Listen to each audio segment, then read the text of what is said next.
Hi, this is Phil Greenwood again on the Craft Beer Finance Podcast Network.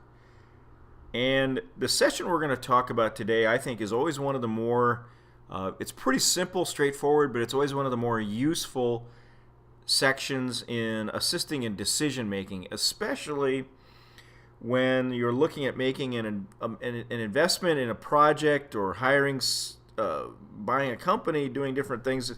It's going to cost some money and you won't see benefits right away, but it's a more of an objective way to help you make some decisions. We're going to call this sessions and the next session building the business case.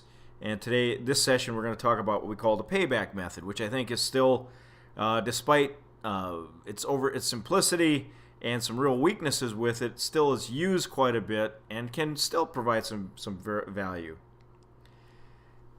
The way we want to start with this is think of yourself running your craft brewery or distributor company, whatever, and think that you've got 6 potential decisions to make. One could be hiring a potential employee. Another one could be, you got to buy a certain machinery, or you're thinking of buying a business, or a variety of other things. So think in the context that you've got 6 different potential investments to make for your company. All of them are going to cost the same amount of money, $20,000, but in years 1 through 4, the amount of cash that is returned, or the cash inflow, is going to differ for each one. Now, typically, a lot of times, and especially historically, but still done quite a bit, management and ownership uses the old eyeball test. They just kind of look at things and they kind of give it the old eyeball and try to decide via intuition or just kind of a quick back of the envelope analysis which one would make the best decision.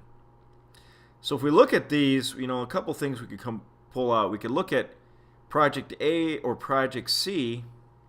See, they both cost the same, but then Project C returns not only $20,000, but then $8,000, $7,000, and $6,000 in the later 3 years. Whereas A, 0 after year 1.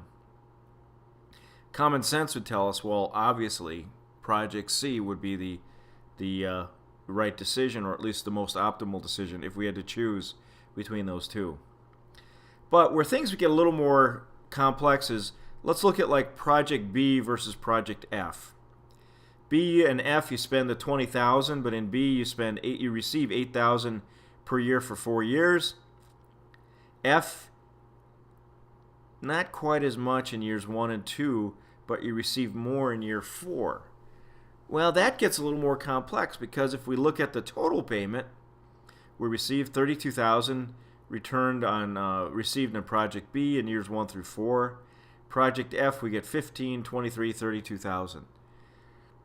So we want to try to look at this stuff. Are there ways to help us decide between projects like this, especially from a financial standpoint? And again, you can look at Project C versus all the rest. You'd say definitely Project C looks very, very good and probably ranks higher above all the rest using the eyeball test. But is it only C, or are there other ones that could help us decide?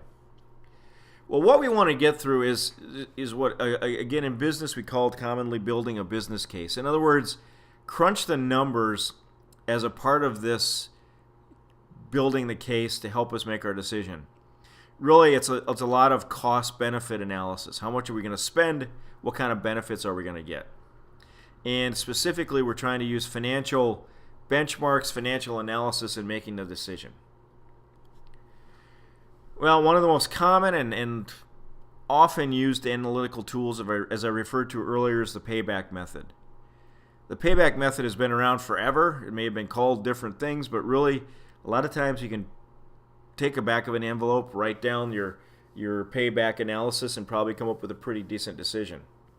All the payback method is, it's the number of months or years it's going to take to recover the original cost or the original investment on a project. And when we look at multiple projects, the way we rank them is the one with the shorter payback period we consider the more optimal or better project. So again, we go back to our original 6 projects, and we can we can look at the payback or examine the payback for each one. So definitely for project A, we would say, okay, spend 20, we get 20 back. So that would be a payback of 1 year. Project C, payback of 1 year. Project B, D, and so on, that changes a little bit because we don't get the $20,000 back in 1 year. So for instance, Project D, we'd spend the $20,000, and in the first year we'd get 15 back and have $5,000 back still to recover. In year 2, we get 7,000 back. So roughly if we assume that cash comes in evenly throughout the year, it takes about 5/7 of the year to cover that remaining 5,000. So what would the payback be? It'd be 1 5/7 years. So what we would do is we put back in our table, list the projects, list how long each payback period would be. A and C would be 1 year, D would be 1 5/7 years, and so on, and then we would rank them. Now, why payback is still used and it's can be a valuable tool is it's easy to understand. You don't have to do any multiplication, division that's real complex. You don't have to worry about time value of money, anything like that. It's just straightforward.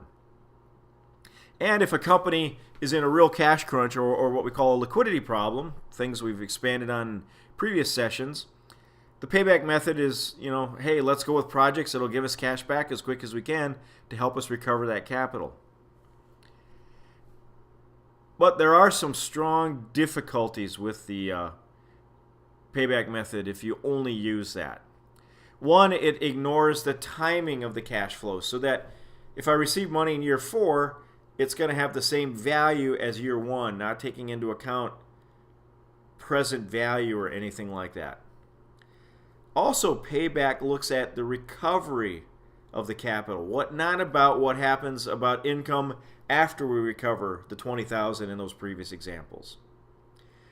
And also, a final thing is it doesn't give us a really objective criteria for what's a good or a bad payback. I mean, we would assume that if a project had a 6-month payback, yeah, that sounds pretty good versus one that has a 6-year payback, but that doesn't really give us a true benchmark. So what we want to do is try to develop another or other techniques that overcome these instances, these problems. Not to say we don't use payback, but that we use other techniques to help us make our financial decisions.